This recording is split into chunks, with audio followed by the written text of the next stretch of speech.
มุนินาสสะสุนันโตสัคโมคทังสักเคกาเมจารูเปกิริสิขารตเตจันตาริเควิมานิทิเปรเทจาคาเมตารุวันคหาเนเคหาวตุมหิเขเตพรหมาจยันตุเทวาสารธารลิสเมยักขาคันทปนาคาทิทันตาสันติเกยังมุนิวรวัจนังสาธโวเมสุนันตุธรรมสาวนกโรอายัมภทันตามธรรมสาวนกโร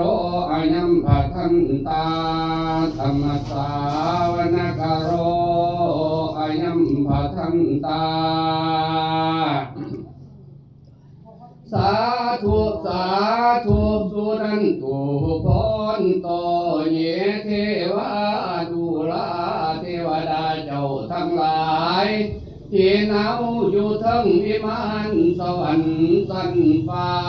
ก่อนทั้งเทวดาเจ้าทั้งหลายต้นเนา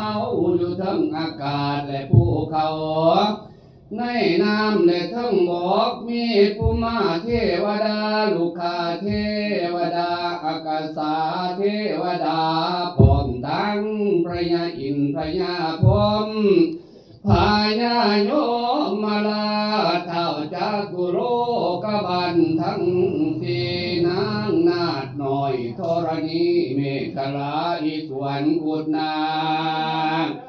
เจ้าที่เจ้าทางเจ้าอารักษ์หักษาเจ้าอินเจ้าดอนเจ้าเฮือนเจ้าซานฝูงข้าทั้งหลายขอโอกาสอาราธนาอังเสริญเทวดาเจ้าทั้งหลายจงพร้อมกันเสด็จลงมาอนุโมทนาทานดอมเจ้าภาพเจ้าศรัทธาซึ่งมีท่านแสงดาวเจ้าสีสุงเดชนางมณีวันสีริโภคาพร้อมรวยลูกเต้าราชพี่น้องพ่อและแม่ได้พร้อมเพียงกันตั้งบัวกองบวชขึ้นหนึ่งกองกองอัฐาขึ้นห้ากองเพื่อให้เป็นเพื่ออุทิศส่วนบุญส่วนกุศลไปถึงญาติเปรตชนผู้ที่ล่วงลับไปแล้ว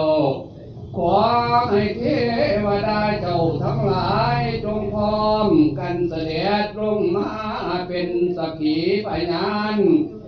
ให้แก่ท่านเจ้าภาพและฝูงข้าทั้งหลา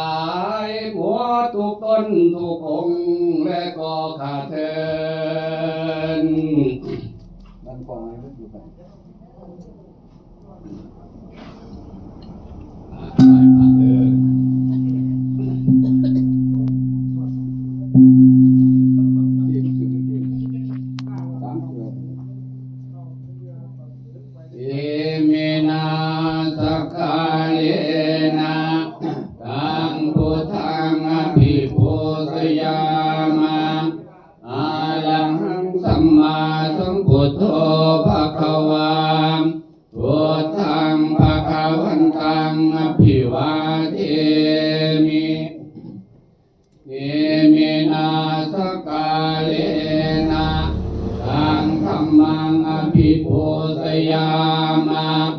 สวากขาโต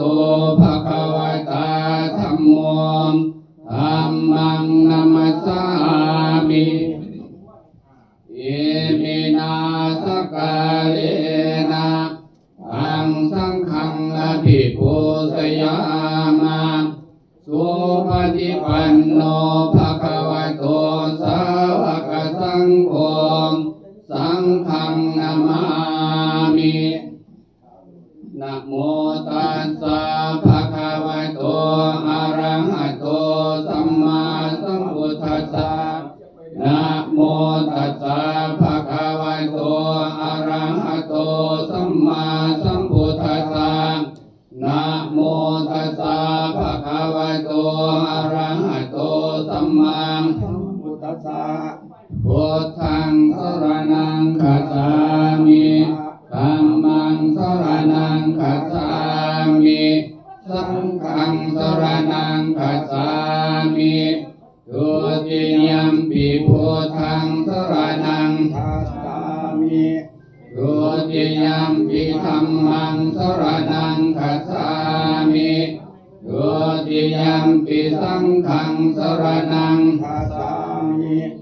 ตาติยมปิพุทธังสรณังคัจฉามิตาติยมปิธัมมังสรณังคัจฉามิตาติยมปิสังฆัง